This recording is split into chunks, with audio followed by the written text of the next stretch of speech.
If you've tried Notion in the past, or you're familiar with what it is, but you've never done it, and you're just looking for an easy, simple way to get started, but in a way that will actually be helpful to you in your life, I assure you this is the video for you, because here is what I did before making this dashboard. I spent hours, just like probably you have, searching YouTube, watching hours worth of content about Notion goal setting tutorials, Notion goal setting templates, trying to find the perfect one. And I took a little bit here, I took a little bit from here, and then I put together my own little system, and then I put it to use, and I realized it was still too complicated. And so I doodled it down, I simplified it even further, and that is what I'm going to be presenting to you here in this video. So stick around, let's check it out. Okay, so before diving in, let's go through a quick preview of what we're going to be building so you can see whether or not this video is even worth watching. This is what your dashboard is going to look like. At the top, I have my year's focuses. What are those things that ought to be prioritized this year? They don't necessarily need to be SMART goals, as they call them, which I'm sure you're already familiar. They're just the things that you want to make your priorities this year. And so it shouldn't be more than 3, I would say. I only have 2 right now, to grow my brand and to learn about ADU development. ADUs are like a real estate investment vehicle that I just recently discovered, and I'm really itching to learn about and possibly make happen. Beneath that, we have our goals section. So this is where you would put your SMART goals, your specific goals, measurable goals. We have 3 sections, or 3 sections within the goals section. We got 2025, that's the current year, or whatever year you're watching this. Spring, that's the current season, the current quarter. And then April, just the current month.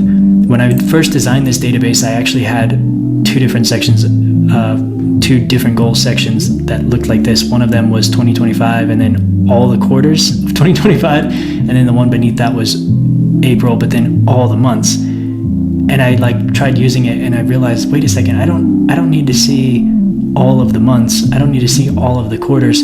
It doesn't matter to me right now what my goals are for November of this year. All I care about are the current month, the current quarter. And so I simplified it like I do, like I love to, and just boil it down to, okay, what matters is the current year, the current quarter, the current month. For 2025, I have a couple of just overall goals. This may or may not change. We've got some properties that tell us a couple different things. The time frame is what specifies to the view, which is what's filtering here. In order to show only 2025 goals, it's looking at the time frame and seeing what kind of goal it is. That we'll be building. The category will come in handy later for more short-term goals. This is just a helpful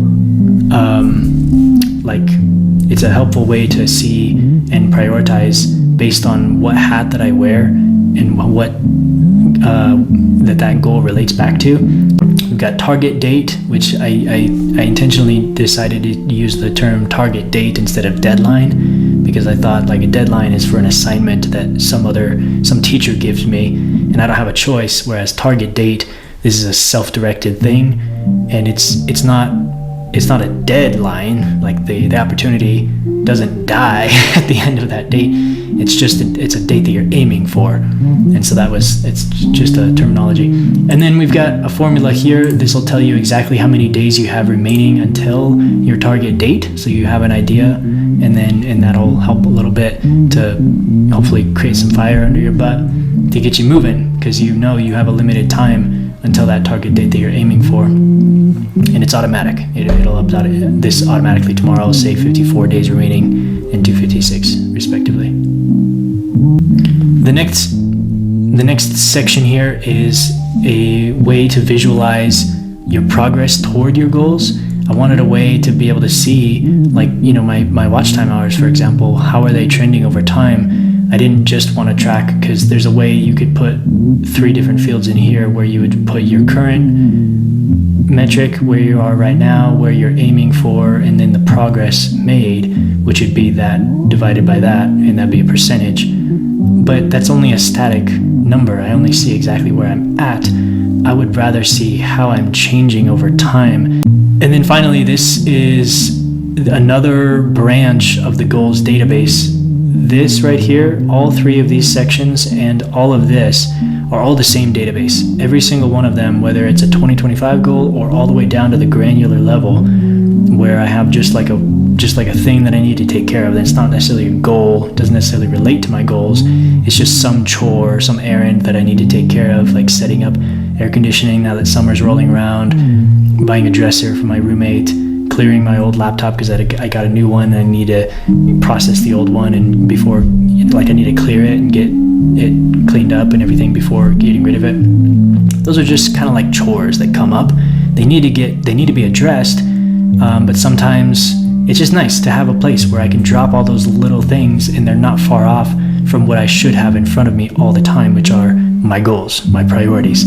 These things threaten to take you off of true north, and this, having it right in front of you, helps to mitigate that.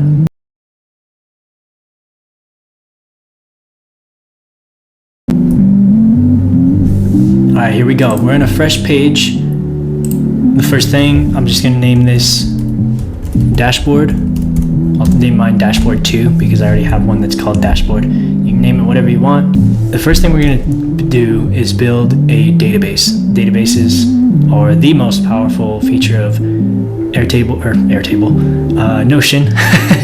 Airtable is also databases, but it doesn't have all the versatility that Notion does.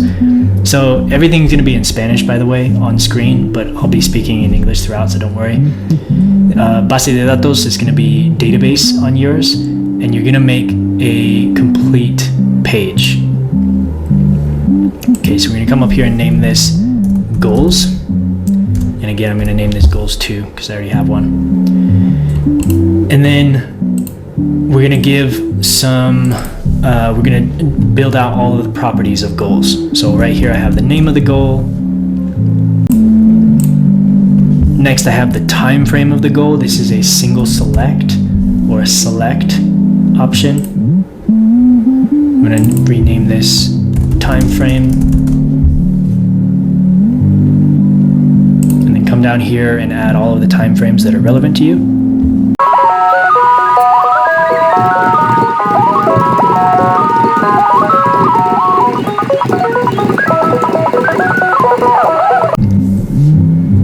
Okay, so I put all of the months, all of the 4 quarters, or the seasons, and then 2025. I'm also going to change the colors to match up with each month's quarters.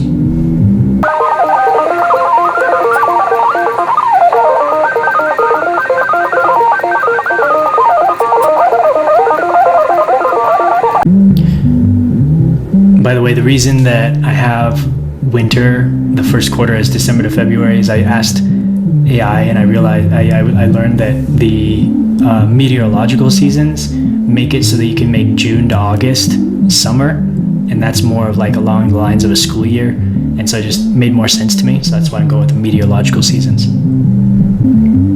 Okay, the next section, the next property that we're going to make is category. It's another single select, so it's going to be select property.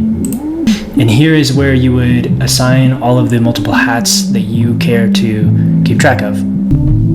Don't worry too much about making this perfect. You can always add more, take more away. It's very flexible.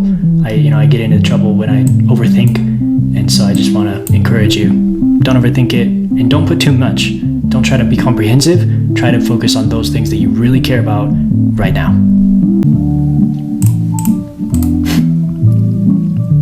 Okay, the next property is our target date. So I'm going to put date here. This is date. I'm going to name this target date. Next is days remaining. So that's our formula that we saw.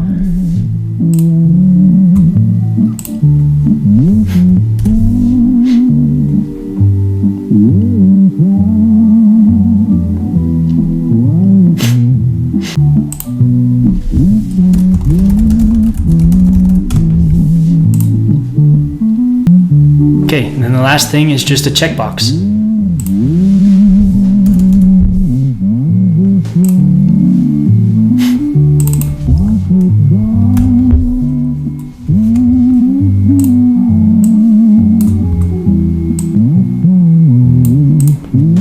And we're done. I now want to add a goal just to make sure that it works. So let's say reach 1,000 watch time hours. This is going to be a 2025 goal. Oh, I forgot to rename this.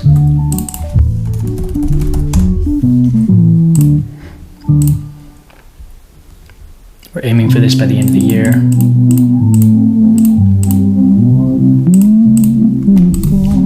And there you go. Our days remaining was calculated automatically. Okay, coming back here to our dashboard, we're now going to start building out the actual dashboard. So we have /database. This time you're going to put integrated. And from over here, you're going to type in the goals database that you just created. And now we see the goal that we made. I'm going to get rid of this title just because I don't like the look of that. Let's create our first view. We're going to call this 2025. And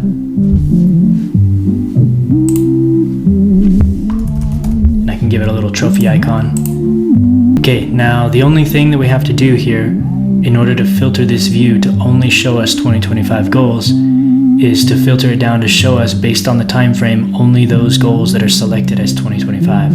So we're going to come to filter, click time frame, select 2025, and you're done. I might also, in case you have more than one goal in here, which we don't yet, I'm going to order it by target date, and it's ascending by default, which is what we want.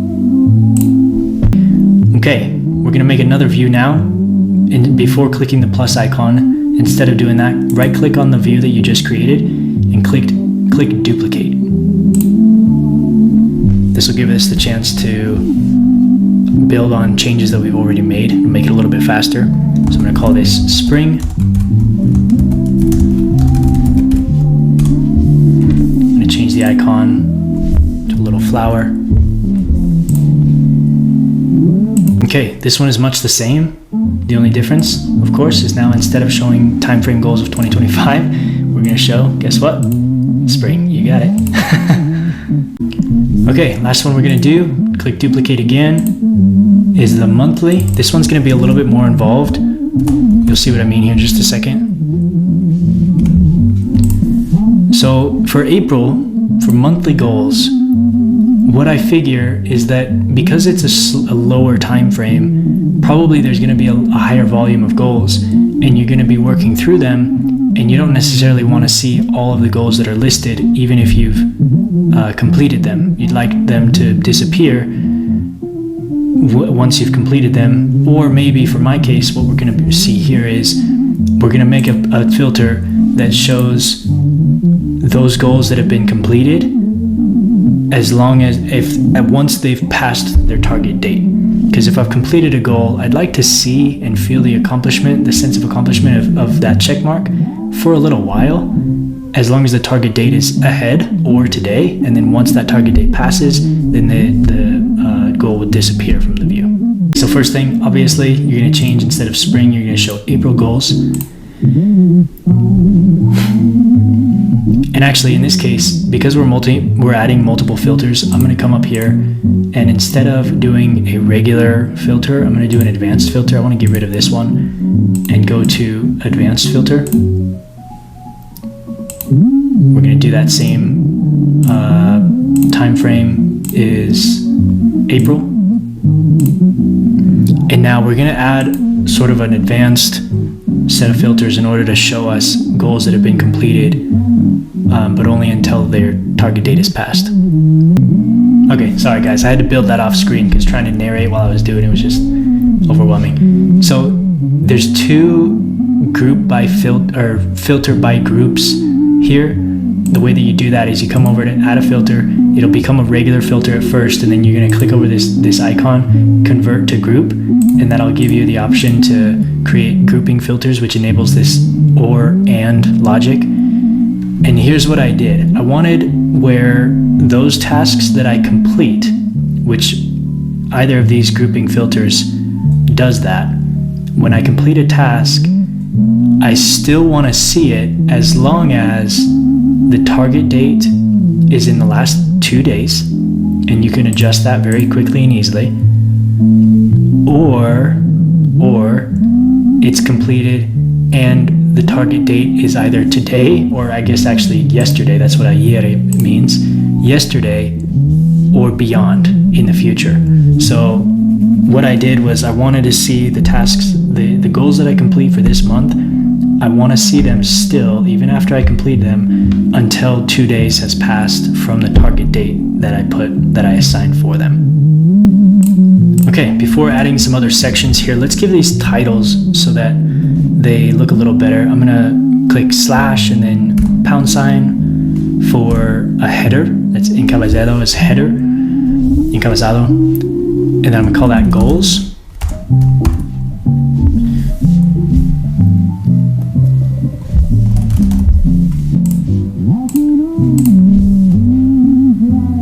And then the next section we're going to do here is that to-do section that we saw in the preview.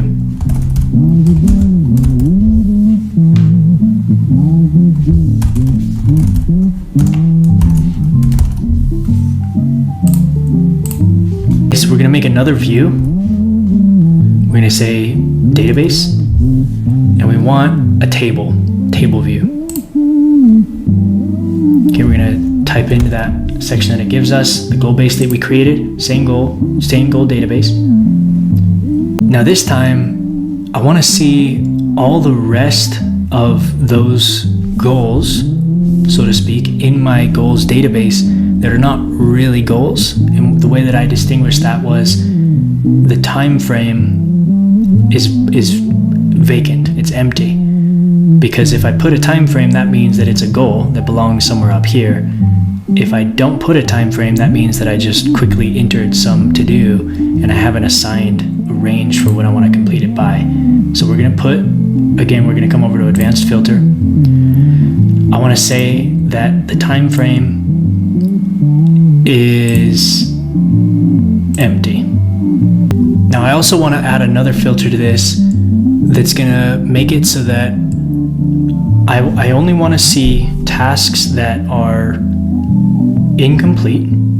If they're completed, I don't want to see them unless the target date is today or beyond. So very similar to what we had in the goals section. The only difference now is that instead of having it linger the last couple days, for here I'm just keeping it, I'm just holding on to it until today has passed.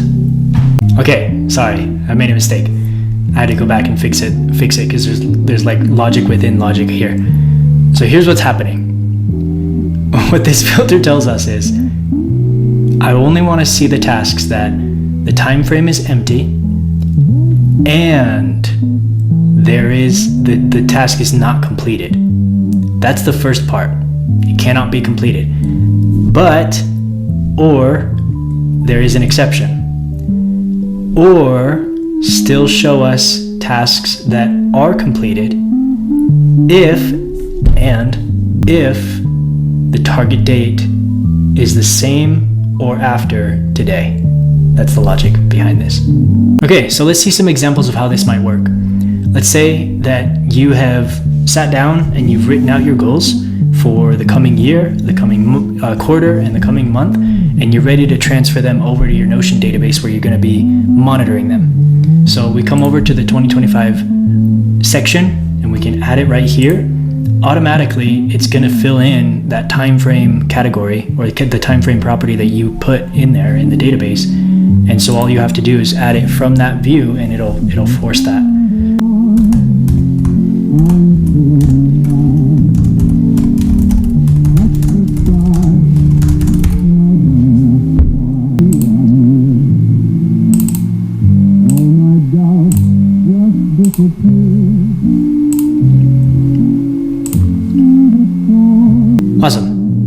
Now we can come over to spring, add a couple of goals here maybe. And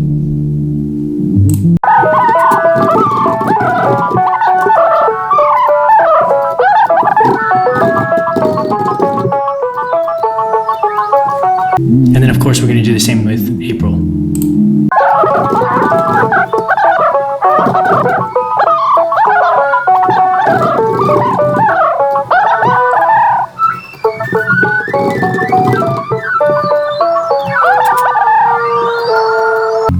Okay, now we can come down to the to-dos section.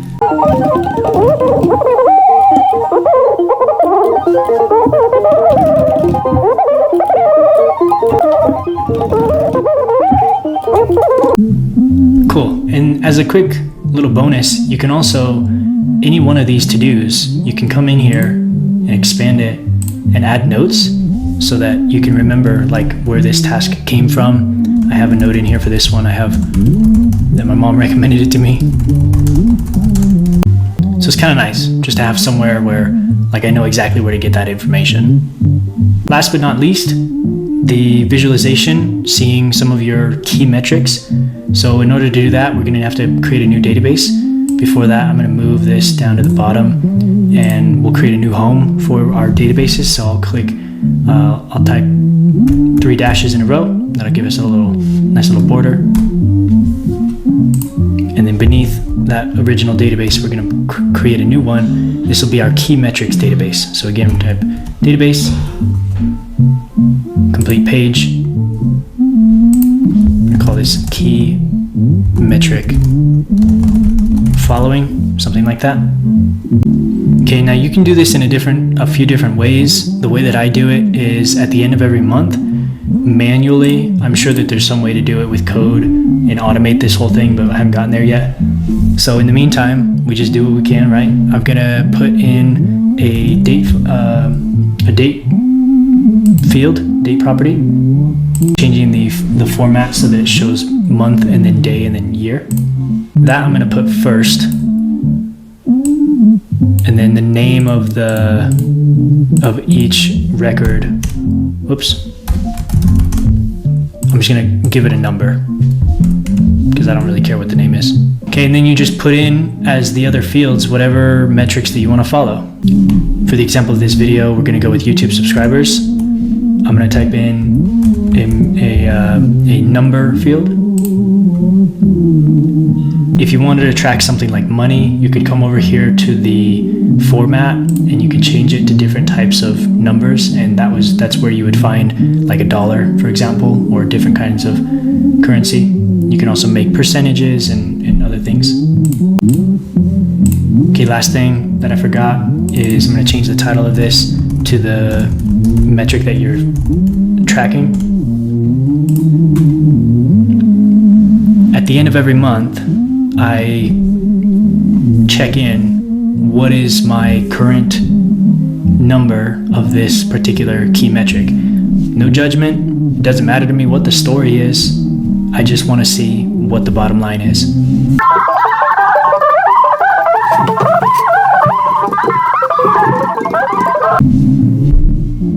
Okay, so I've got 3 trailing months. It's currently April 18th as I'm recording this video, so I can't put 31 or whatever, however many days there are in April.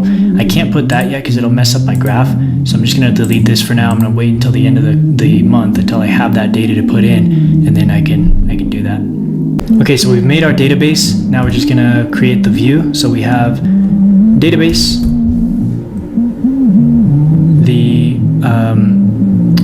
we want a graphic view.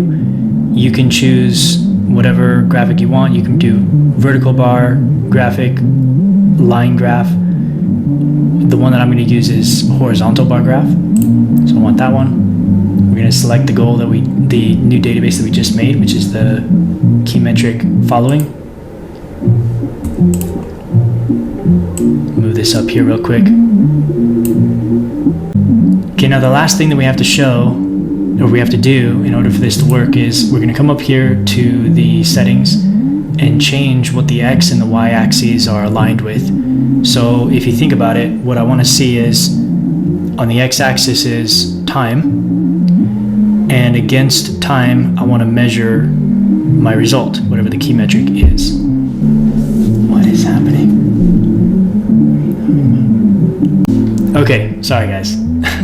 I was confused because to me the x-axis is time, should be time, but because it's a horizontal bar graph, I guess I made it in a different bar graph, and then had to I rearranged the axes so they switched. Anyway, the y-axis is apparently the one that needs to be time, and that is why it wasn't showing before. When you come in here to date, you want to select it, don't click it yet, but go in and highlight it, and you should have an option to show different types of date. So you could show the specific day, but I think it's actually more helpful to show the month, because it's, for me, that's how often I'm checking in. So I have a check-in of, okay, January 2025, this is how much, this is where I was. February 2025, this is where I was, and so on. And you can see that kind of thinking, I think, is more helpful for if you were to translate this over into like money, for example. It'd be nice to see how much did I spend in January, how much did I spend in February. It's not really that helpful to see daily, because that's just too much noise. So that's what you can do. And now we're going to come over to the x-axis, the dependent variable, and we're going to show number of YouTube subscribers. You have some different measurements here. Sum is what you want. Okay, to wrap up the video here, we're just going to finish up with some aesthetics. First thing is, I don't like the different colors on these. I would rather them all be the same. So I'm going to come down here to color. Instead of automatic, which is the default, I'm going to change them to red, because that makes sense to me with YouTube, right? And then I also don't like that they're all showing the equal, like the maximum of the graph is 200, which is a good guess, but I would rather that maximum be something more like 1,000, because that's more my goal for YouTube subscribers, my first goal. So we'll change down here an interval. We're going to change the maximum to 1,000. Next thing, which you should do on all of your Notion pages, or most of them, is, maybe I should have done this earlier, come up here to the three dots, the hamburger menu. We're going to go to ancho completo, which is full width, to give ourselves a nice full width screen. And then the only other thing that I see is I have a title section I have a title for this first section, I have a title for this one, but I don't have yet a title for this middle section. So I'm going to come down here, type.